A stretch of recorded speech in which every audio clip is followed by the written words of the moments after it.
India రష్యాల మధ్య ఎటువంటి భారీ ఆయుధ ఒప్పందాలు కుదరబోతున్నాయంటే రష్యా ఒకటేనండి గుర్తుపెట్టుకోవాలి.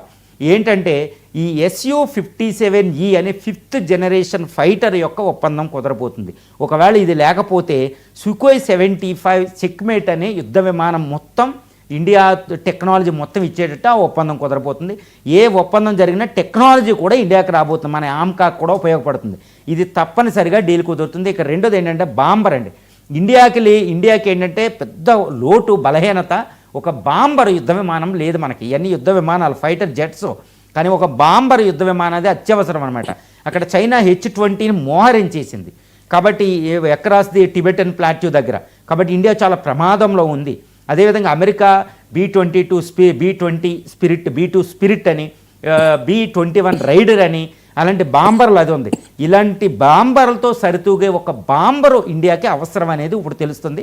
కాబట్టి TU-165M, TU-95M అనేది ఒక బాంబర్లో మనం కొనుగోలు చేసే అవకాశం ఉంది, ఒక డజను అర డజన్ వరకు. లేదు అంటే ఇప్పుడు రష్యా అనేది 6th జనరేషన్ ఫైటర్ ఒక బాంబర్ తయారు చేస్తుందని, దాని పేరే PAC-DG అంటారన్నమాట. అది అమెరికా ఇప్పుడు తయారు చేస్తున్న B-21 రైడర్ కంటే శక్తివంతం అని చెప్పొచ్చు అనమాట. ప్రపంచంలో 12,000 కిలోమీటర్ల పాటు అది ప్రయాణించి ఎక్కడ ఫ్యూయల్ లేకుండా అది బాంబులు వర్షం కురిపిస్తుంది అనమాట. ఆ బాంబరు అది భారత్ రష్యాలు సంయుక్తంగా డెవలప్ చేసే అవకాశం ఉంది. ఇది కుదిరిందంటే చైనాకి పూర్తిగా మనం చెక్ పెట్టేసినట్టే, మనం గుర్తుపెట్టుకోవాలి.